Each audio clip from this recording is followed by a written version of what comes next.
So டிமார்ட்டில் purchase பண்ண இந்த bus டாய் பற்றி பார்ப்போம். ஸோ இது வந்து ஒரு டிரான்ஸ்பரண்ட் டாய், எல்லா suitable for all the age of kids, even adults like me. எனக்குமே ரொம்ப பிடிக்கும் இந்த டாய்.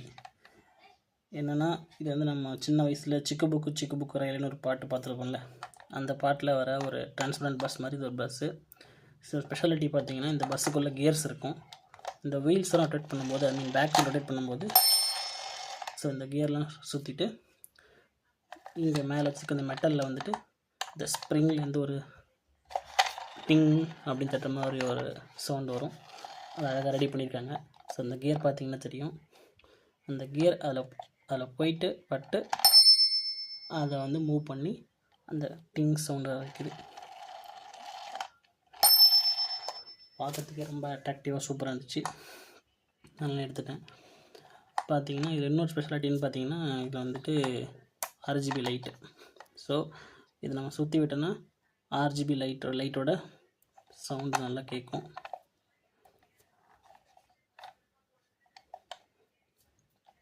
பாருங்கள் கியர்ஸு. இதோட ப்ரைஸ் பார்த்திங்கன்னா MRP 295, செல்லிங் ப்ரைஸ் 179. ஒர்த்து தான் சொல்லலாம். ஏன்னா சின்ன குழந்தைங்களுக்குலாம் ரொம்ப அந்த சவுண்ட்லாம் கேட்கும்போது நல்லா குஷியாக சிரிப்பாங்க. கிட்ஸுக்கு மெயினாக வந்து பார்த்திங்கன்னா இந்த கலர்ஸு, சவுண்டு இதெல்லாம் தான் வந்துட்டு மெயின் க்ரோ ஆகும்போது. மோட்டார் ஆக்டிவிட்டி சொல்லுவாங்க அதெல்லாம். ஸோ அவங்களுக்கு இம்ப்ரூவ் ஆகும் அதெல்லாம் பார்க்கும்போது. நீங்கள் லைட் ஆஃப் பண்ணிட்டு காட்டுறேன்.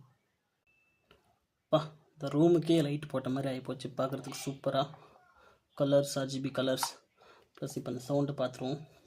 டிங் டிங் டிங்னு ஒரு சவுண்டு.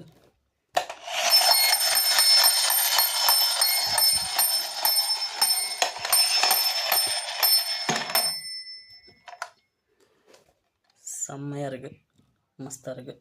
ஸோ பவர் கட் டைமில் பேபிஸ்க்கு வந்து இதை போட்டால் பயந்துருவாங்க, போடாதீங்க. சில பேபிஸ்லாம் என்ஜாய் பண்ணுவாங்க, சில பேபிஸ்லாம் வந்து பயந்துருவாங்க இந்த சவுண்டுக்கு. எனக்கு ரொம்ப பிடிச்சிருக்கு. சேஃபஸ்ட்டு டாய், எந்த ஒரு ஹார்ம் பண்ணாது. குழந்தைங்க வாயில் வைக்காமல் விளையாடினா எல்லா டைமே சேஃபான டாய் தான். ஸோ பேட்டரிஸ் பார்த்திங்கன்னா இந்த லேபிள் கீழே இருக்குது. பர்கோட் லேபிள் கீழே வந்து பேட்டரி, குட்டி பேட்டரி, பட்டன் செல் பேட்டரி தான் போடணும், ரீப்ளேஸ் பண்ணணும். ஸோ ட்ரெயினர் வரைக்கும் ஓட்டிட்டு அதுக்கப்புறம் சும்மா கூட சவுண்டுக்கு ஒருத்தர் மட்டும் ஓட்டலாம். லைட்டு RGB லைட் எரியணும், LED லைட்லாம் எரியணும்னா அந்த பேட்டரி ரீப்ளேஸ் பண்ணிங்கன்னா நல்லா ஓடும். அது வந்து ஒர்த்தபிள்.